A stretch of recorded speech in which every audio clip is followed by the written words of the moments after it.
दोस्तों, मैं अगर आपसे पूछूं कि क्या आप अपने को धनी यानी अमीर मानते हैं और धन क्या होता है, तो शायद आपका जवाब यही होगा कि धन का मतलब धन होता है, जमीन जायदाद होता है, गोल्ड होता है, करेंसी होती है।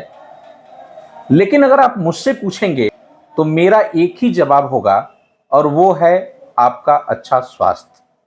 क्योंकि स्वास्थ्य से बड़ा कोई धन नहीं है।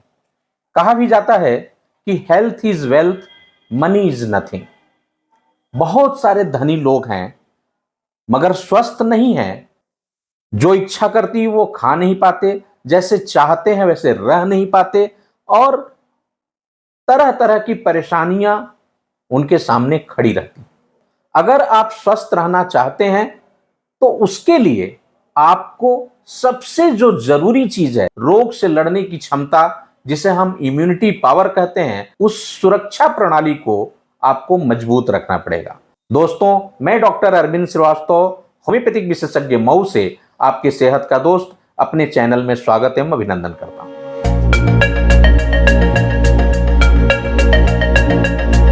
आज हम इसी विषय पर बात करने वाले हैं कि इम्यूनिटी पावर क्या होता है और इस इम्यूनिटी को कौन कौन सी चीजें मिलकर के बनाती हैं। वो कौन से पैरामीटर्स हैं जिस पे हम अपनी इम्यूनिटी को एसेस कर सकते हैं, चेक कर सकते हैं कि हमारी इम्यूनिटी कैसी है, कमजोर है या स्ट्रांग। वो कौन कौन सी ऐसी चीजें हैं जो हमारी इम्यूनिटी को पुअर करती है, कमजोर करती है। इससे स्ट्रांग करने का क्या तरीका हो सकता है, इस विषय पे भी जानेंगे। साथ ही यह भी जानेंगे दोस्तों कि क्या होम्योपैथिक इलाज से अपनी इम्यूनिटी को स्ट्रांग किया जा सकता है। जैसे हमारे शरीर में डाइजेस्टिव सिस्टम है, नर्वस सिस्टम है, स्केलेटल सिस्टम है, ठीक उसी तरह से हमारे शरीर में कुदरती तौर पे इम्यून सिस्टम भी है। दोस्तों, इम्यून सिस्टम में जो चीजें आती हैं उसमें जो सबसे बड़ी चीज होती है वो होती है हमारा स्प्लीन, हमारा थाइमस, लिम्फ नोड्स, पूरा पूरा लिम्फेटिक सिस्टम।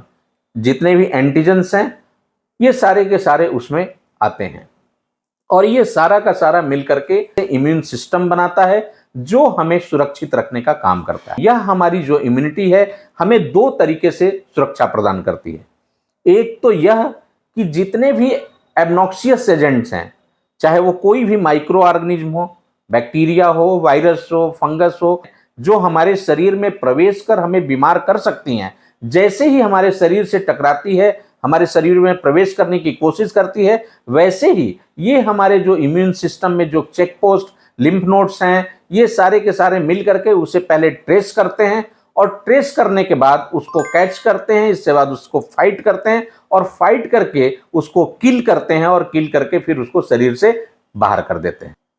दूसरा, बहुत सारी ऐसी डिजीजेज हैं जो इन माइक्रो ऑर्गेनिज्म की वजह से नहीं होती, यानी जो इन्फेक्शन से नहीं होती बल्कि वो गैर इन्फेक्शियस है। जैसे हम लाइफ स्टाइल डिजीजेज, जो लाइफ स्टाइल से जुड़ी हुई हैं। अगर आपके शरीर में कोई भी चीज जो रेंज है अगर उससे अधिक हो रही है तो यकीनन वो नुकसान करेगा शरीर को और वो आपको कोई ना कोई बीमारी पैदा करेगा। जो हमारा इम्यून सिस्टम होता है उसमें हमारे फेगोसाइट्स होते हैं और मैक्रोफेजेस होते हैं, जो उस बेकार की सेल को जो अधिक मात्रा में हमारे शरीर के अंदर इकट्ठा हो रही हैं उसे इनगल्फ करने का काम और उसको डिस्ट्रॉय करने का काम, उसे बाहर करने का काम करते हैं। और इस तरह से हमारा जो इम्यून सिस्टम है वो चौतरफा काम करके गैर संचारी जो बीमारियां हमारे शरीर के अंदर आती हैं उनको भी ये रिमूव करने का काम करता है और हमें पूरी तरह से सुरक्षित करने का काम करता है। दोस्तों, सवाल ये उठता है कि इम्यून सिस्टम को वो कौन कौन सी चीजें हैं जो कमजोर करती हैं। सबसे जो जरूरी होता है दोस्तों वो है हमारा रहन सहन।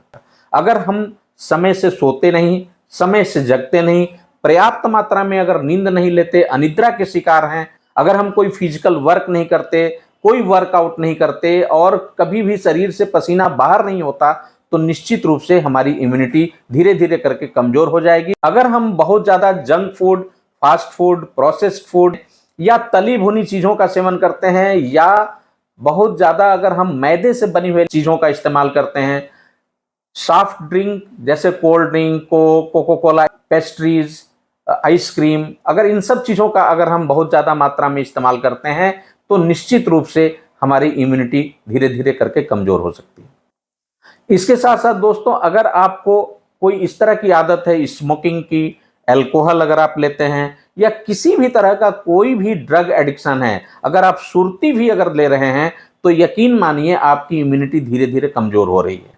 इसके अलावा अगर आप कोई मेडिकेशन पे हैं, किसी तरह की कोई व्याधि है, कोई बीमारी है, और उसके लिए आपको लगातार पेन किलर्स का इस्तेमाल करना पड़ रहा है, बार बार एंटीबायोटिक्स का इस्तेमाल करना पड़ता है, या आपको स्टेरॉयड थेरेपी लेनी पड़ती है, तो यह भी आपकी इम्यूनिटी को काफ़ी कमज़ोर करता है। इसके साथ साथ जो लीवर को प्रभावित कर सकती हैं, या ऐसी बीमारियां जो आपके हार्ट को कमज़ोर करती हैं, जैसे आप डायबिटीज मेलाइटस है, शुगर है, ब्लड प्रेशर है, अगर लंबे दिनों से यह अनियंत्रित है, तो यकीनन आपके यह प्रमुख अंगों को, हार्ट को, किडनी को, लीवर को, ये सबको नुकसान पहुंचाता है, और इस तरह से आपकी इम्यूनिटी को धीरे धीरे कमज़ोर कर सकता है। हम अपने इम्यूनिटी को कैसे चेक करें कि हमारी इम्यूनिटी ठीक है या हमारी इम्यूनिटी कमज़ोर है? उसके लिए 8 पैरामीटर्स हैं दोस्तों। पहला है कि आपका पेट साफ होता है कि नहीं। अगर सही समय पर सही मात्रा में अगर आपका पेट साफ होता है तो आपकी इम्यूनिटी अच्छी होगी। दूसरा है दोस्तों, अगर आपका वजन सही है, बराबर है, बहुत ज़्यादा अधिक नहीं है, बहुत ज़्यादा कम नहीं है, तो आपकी इम्यूनिटी अच्छी होगी।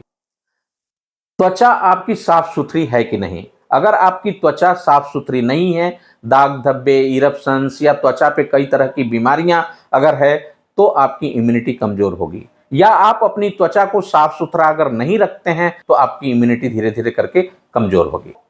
आपको बहुत आलस्य तो नहीं रहता, हर काम में आपको टालने का मन तो नहीं करता, या हम कल कर लेंगे, परसों कर लेंगे। तो अगर ऐसा है, आलस्य बहुत होती है, यह भी कमज़ोर इम्यूनिटी का इंडिकेटर है। अगर आपके शरीर के किसी भी अंग में या किसी भी जगह अगर दर्द हो रहा है, तो वो भी इंडिकेट कर रहा है कि आपकी इम्यूनिटी कमज़ोर है और आपको अपने इम्यूनिटी को स्ट्रांग करना पड़ेगा।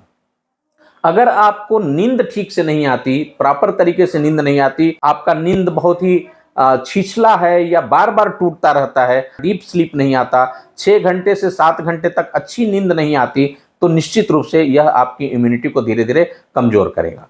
इसके साथ साथ अगर नकारात्मक विचार आपके मन में आते रहते हैं, हमेशा आप निगेटिव पहलुओं को सोचते हैं, तो यह भी एक इंडिकेटर है कि आपकी इम्यूनिटी कमज़ोर चल रही है। कि आपको सुख की अनुभूति होती है कि नहीं, अच्छा लगता है कि नहीं। अगर आपको सुख की अनुभूति हो रही है, अच्छा लगता है, चीज़ें अच्छी लगती हैं, तो आप यकीन मानिए कि आपकी इम्यूनिटी बहुत ही अच्छी है। आपका शरीर जितना ही साफ सुथरा होगा, उतना ही आपकी इम्यूनिटी स्ट्रांग होगी। अब दोस्तों सवाल उठता है कि अगर आपकी इम्यूनिटी कमज़ोर है, तो आप क्या करना चाहिए जिससे आपकी इम्यूनिटी स्ट्रांग हो सके। उसमें दोस्तों सबसे जो ज़्यादा ज़रूरी है कि आप अपने रहन सहन को पहले ठीक करिए। आपके सोने का सही समय होना चाहिए, जगने का सही समय होना चाहिए, प्रॉपर तरीके से नींद होनी चाहिए, आपके आसपास इर्द गिर्द का जो वातावरण होना चाहिए वो साफ और स्वच्छ होना चाहिए। तो आपको अपने रहन सहन पर ध्यान देना चाहिए। दूसरा चीज़, अपने खान पान पर ध्यान देना चाहिए। खान पान में हमने बताया आपको, junk food, fast food, processed food, मैदे वाली चीज़ें, पेस्ट्री, कोल्ड ड्रिंक या इस तरह की चीज़ों को आपको कम करना चाहिए, और आपको हरी साग सब्जियाँ, ताज़े फल, पर्याप्त मात्रा में आपको ड्राई फ्रूट्स का सेवन करना चाहिए। यथासंभव आपको मोटे अनाज का सेवन करना चाहिए, जिसमें भरपूर मात्रा में आपको फाइबर्स मिलता है। इसके साथ साथ जो है उसमें पर्याप्त मात्रा में आपको मिनरल्स मिलते हैं, विटामिन्स मिलता है, और प्रोटीन मिलता है अच्छी मात्रा में। तो इसका आपको सेवन करना चाहिए। बहुत कम मात्रा में आपको कार्बोहाइड्रेट का सेवन करना चाहिए, क्योंकि कार्बोहाइड्रेट आपके वजन को बढ़ाता है और अनावश्यक रूप से आपको कई बीमारियों की तरफ प्रोन करता है। इसलिए आपको कार्बोहाइड्रेट की मात्रा कम से कम लेनी चाहिए। तीसरी चीज, आपको किसी तरह का कोई नशा की आदत है तो उसे आपको छोड़ देना चाहिए या बिल्कुल कम कर देना चाहिए। इसके साथ साथ दोस्तों, स्ट्रेस एक बहुत बड़ी समस्या है। अगर आप बहुत तनावग्रस्त रह रहे हैं, किसी बात को लेकर के बहुत चिंतित रह रहे हैं, तो ये मान के चलिए कि यह 10 गुना अधिक आपकी इम्यूनिटी को तेजी से कम कर सकता है। इसलिए आप अपने तनाव को कैसे कम करें, जो भी समस्याएं हैं उसकी लिस्टिंग करिए, उसको कैसे सॉर्ट आउट करेंगे कम से कम समय में, इस पर आपको ध्यान देना चाहिए। और ऐसे में अगर आप अपने स्ट्रेस को कम कर ले जाते हैं तो निश्चित रूप से आप अपनी इम्यूनिटी को ठीक कर ले जाएंगे।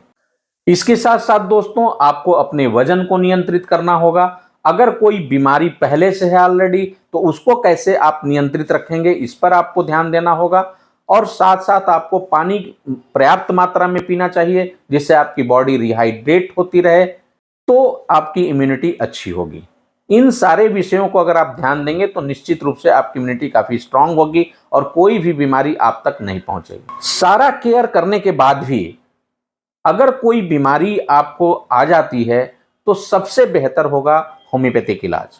इसलिए मैं आपको बताना चाहता हूं कि होम्योपैथिक इलाज बेहतर होगा, क्योंकि होम्योपैथी चिकित्सा विधा में हम पूरी तरह से होलिस्टिक अप्रोच अपनाते हैं और पेशेंट के सारे समस्या को सुनते हैं, सारे लक्षणों को कलेक्ट करते हैं और सबका ध्यान रखते हुए कोई हम मेडिसिन सेलेक्ट करते हैं जो उन सारे लक्षणों को दूर करने का काम करती है और पूरी तरह से कम समय में बीमारी को निजात देती है।